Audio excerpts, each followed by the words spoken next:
بسم اللہ الرحمن الرحیم۔ السلام علیکم۔ اس ویڈیو میں ہم کتاب احیاء العلوم کو آگے کنٹینیو کریں گے۔ اس سے پہلے اگر آپ نے سبسکرائب نہیں کیا تو لودھی آڈیو بکس چینل کو سبسکرائب کر لیں اور بیل آئیکن پریس کر دیں۔ تو شروع کرتے ہیں۔ باطنی امور جن سے حیات نماز مکمل ہوتی ہے۔ جان لو ان معنی کے لیے زیادہ عبارت کی ضرورت ہے، لیکن 6 جملوں میں ان کو جمع کیا جا سکتا ہے، اور وہ دل کی حاضری، نماز کو سمجھنا، تعظیم، خوف، امید اور حیا ہے۔ ہم ان کی تفصیل، اسباب اور علاج کا ذکر کریں گے۔ تو تفصیل اس طرح ہے۔ دل کی حاضری۔ دل کی حاضری سے مراد یہ ہے کہ نمازی نے جس سے تعلق قائم کر رکھا ہے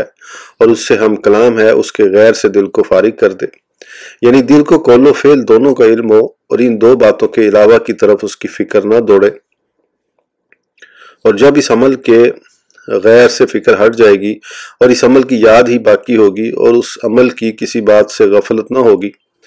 تو دل کی حاضری حاصل ہو جائے گی۔ لیکن کلام کے معنی کو سمجھنا الگ بات ہے، جو حضور قلب کے بعد ہوتا ہے۔ چنانچہ بعض اوقات دل الفاظ کے ساتھ حاضر ہوتا ہے، لیکن لفظ کے معنی کے ساتھ حاضر نہیں ہوتا۔ پس تفہیم دل میں لفظ کے معنی کا پایا جاتا ہے، اور یہی ہماری مراد ہے۔ اس مقام پر لوگوں کے درمیان تفاوت ہے، کیونکہ قرآن پاک اور تسبیحات کے معنی کو سمجھنے کے سلسلے میں لوگ مشترک نہیں ہیں۔ کتنے ہی باریک معنی ہیں جنہیں نمازی نماز کے دوران سمجھ لیتا ہے، لیکن اس سے پہلے اس کے دل میں ان کا خیال نہیں گزرا ہوتا۔ اسی بنیاد پر نماز بے حیائی اور برائی سے روکتی ہے، یعنی نماز ایسی باتیں بتاتی ہے جو لازماً بے حیائی سے روکتی ہیں۔ جہاں تک تعظیم کا تعلق ہے تو یہ حضور قلب اور معنی کو سمجھنے کے بعد ہوتی ہے، کیونکہ بعض اوقات آدمی اپنے غلام کو مخاطب کرتا ہے تو اس کا دل بھی حاضر ہوتا ہے اور وہ اس کی بات کو سمجھتا بھی ہے، لیکن وہ اس کی تعظیم نہیں کرتا۔ لہٰذا تعظیم ان دونوں سے زائد چیز ہے۔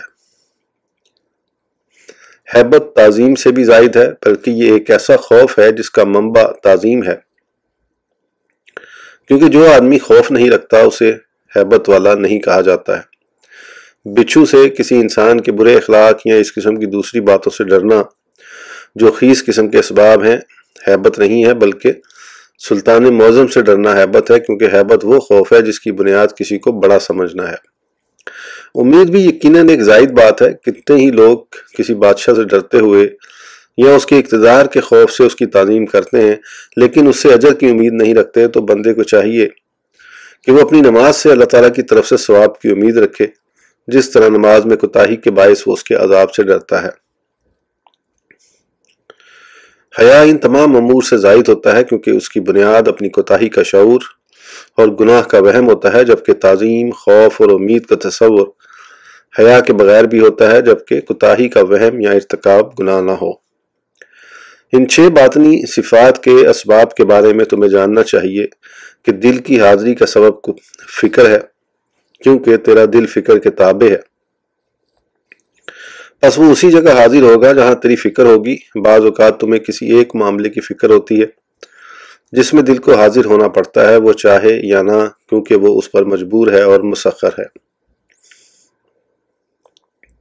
جب نماز میں دل حاضر نہ ہو تو وہ بیکار نہیں ہوتا، بلکہ وہ اس دنیوی کام کی طرف دوڑتا ہے جس میں انسانی فکر مصروف ہوتی ہے۔ بس دل کو حاضر کرنے کے لیے کوئی ہیلہ یا علاج کارگر نہیں ہو سکتا، البتہ یہ کہ اپنی سوچ کو نماز کی طرف پھیر دیا جائے،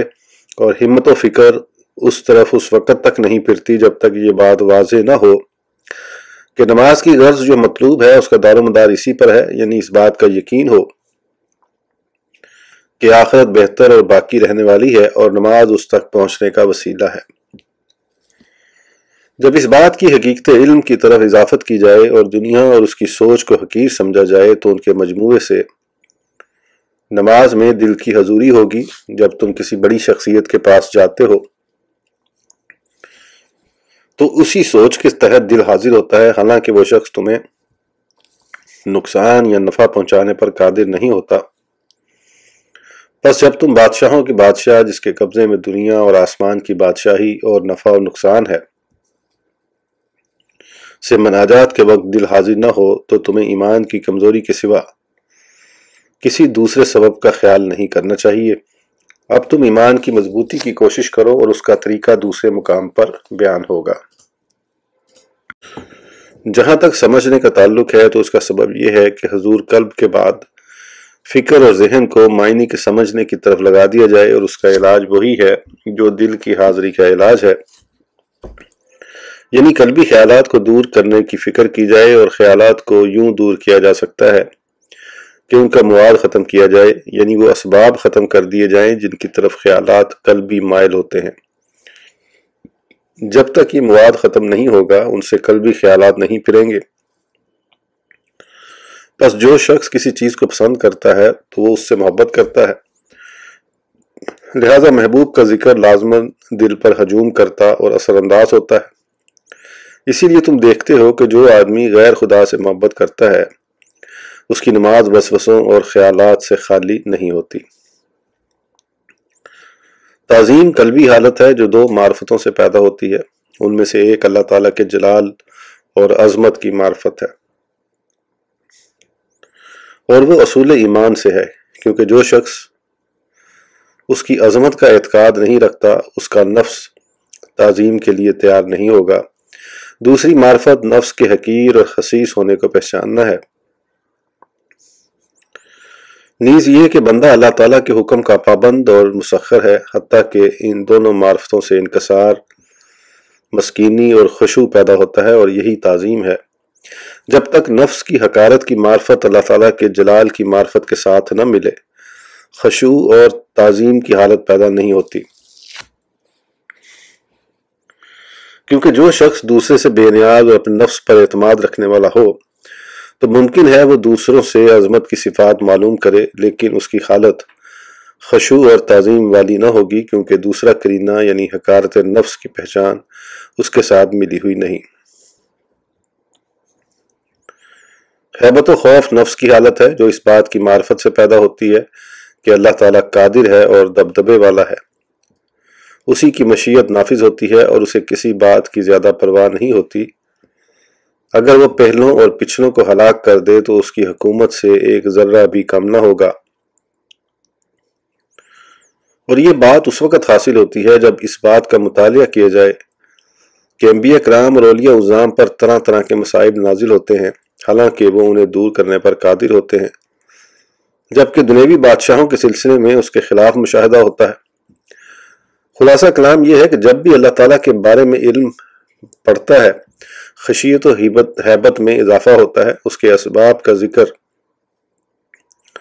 نجات دینے والے امور کے بیان ہے، کتاب خوف کے تحت آئے گا۔ جہاں تک امید کا تعلق ہے تو اس کا سبب اللہ تعالیٰ کی مہربانی، کرم، عمومی انعامات، اس کی صنعتوں کی لطافت اور اس بات کی پہچان ہے کہ نماز کے بدلے میں جنت کا وعدہ سچا ہے۔ جب اس کے وعدے پر یقین ہوگا اور اس بات کی معرفت ہوگی کہ وہ مہربان ہے تو ان دونوں کے مجموعے سے یقیناً امید پیدا ہوگی۔ حیا کا سبب یہ ہے کہ اسے عبادت کے سلسلے میں کوتاہی کا شعور ہو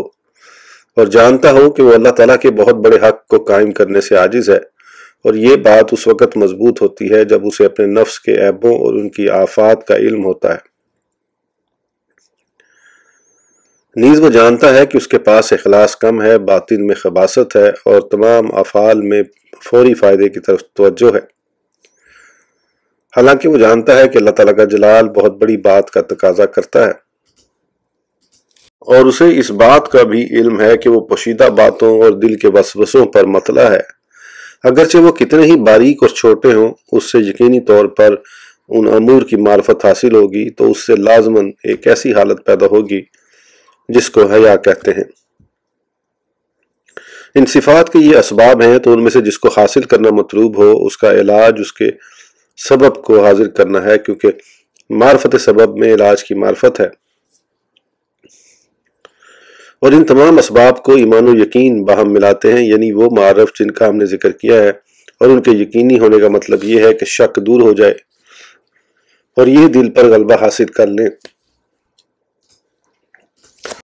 جیسے کتاب العلم میں یقین کے بیان میں یہ بات گزر چکی ہے، اور جتنا یقین ہوتا ہے اتنا ہی دل میں خشوع پیدا ہوتا ہے۔ اسی لیے حضرت عائشہ رضی اللہ عنہا نے فرمایا رسول اکرم صلی اللہ علیہ وسلم ہم سے اور ہم آپ سے گفتگو کر رہے ہوتے، جب نماز کا وقت آ جاتا تو گویا نہ آپ ہمیں پہچانتے اور نہ ہم آپ کو۔ ایک روایت میں ہے کہ اللہ تعالیٰ نے حضرت موسیٰ علیہ السلام کی طرف وحی بھیجی اور فرمایا، اے موسیٰ علیہ السلام، جب تمہیں میری یاد آئے تو مجھے یوں یاد کرو کہ اپنے اعضاء کو جھاڑ دو اور میرے ذکر کے وقت خشوع کرنے والے اور مطمئن ہو جاؤ۔ جب میرا ذکر کرو تو اپنی زبان کو دل کے پیچھے کر لو، اور جب میرے سامنے کھڑے ہو تو اس طرح کھڑے ہو جس طرح کوئی ادنا غلام کھڑا ہوتا ہے، اور مجھ سے ڈرنے والے دل اور سچی زبان سے گفتگو کریں۔ ایک روایت میں ہے اللہ تعالیٰ نے آپ کی طرف وحی بھیجی کہ اپنی امت کے نافرمان لوگوں سے فرمائیں کہ وہ میرا ذکر نہ کریں،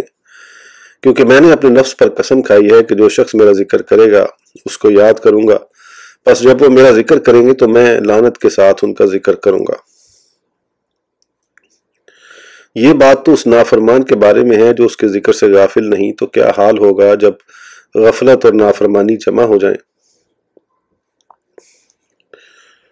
جن معنی کا ہم نے ذکر کیا اور ان کا تعلق دل سے ہے، ان میں اختلاف کی وجہ سے لوگ تقسیم ہو جاتے ہیں۔ ایک قسم ان لوگوں کی ہے جو غافل ہیں، نماز کو مکمل کرتے ہیں لیکن ان کا دل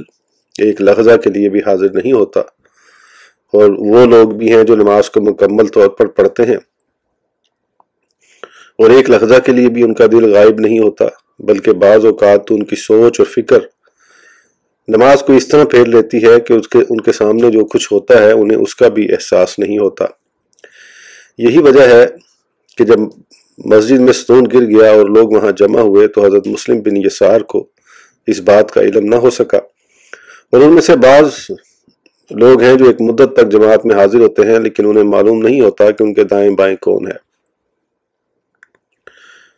حضرت ابراہیم کے جوش قلب کی آواز 2 میلوں سے سنی جاتی تھی،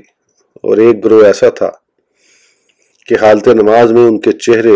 زرد ہو جاتے اور ان کے کاندھے تھرتھرانے لگتے، اور یہ ساری باتیں سمجھ سے باہر نہیں ہیں، کیونکہ دنیا داروں کی شوق اور